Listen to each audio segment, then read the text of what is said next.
So when you meet, you know, execs in the industry, you mentioned a few CIOs. What are the challenges that those individuals have today? One executive at a large bank we were having a presentation on Glean, she said to me, "I get so much inbound from AI startups. I'm inundated with these AI startups. They come to me and they say, 'We're gonna do this for you. We're gonna do that for you.'" She's like, "They all sound the same.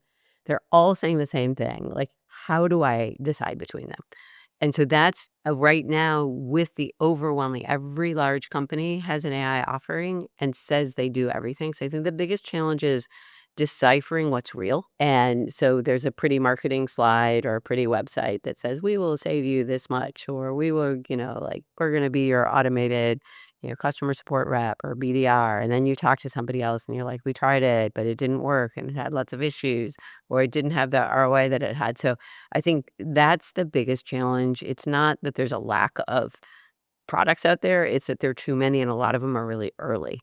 And if they're early, it's hard to get validation.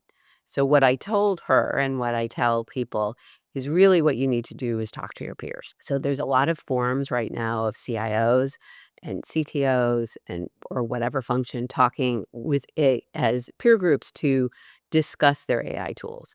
And you want to hear from one of your peers, "Oh, we tried these 10 tools and this one really worked and we've implemented it. We've seen the ROI." Because now it's been enough time that there are products that have broken out because they're showing value.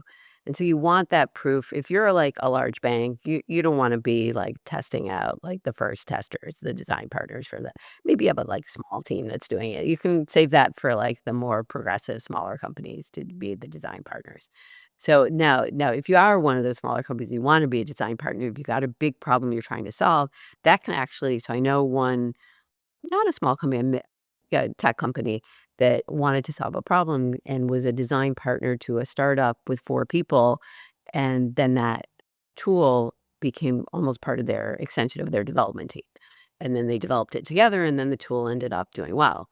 And so that's the other extreme. So you can be a design partner to solve something that's really important to you and work with a startup to help them be successful, to show if it's a domain that there really isn't a great tool out there, but you know that something can be developed.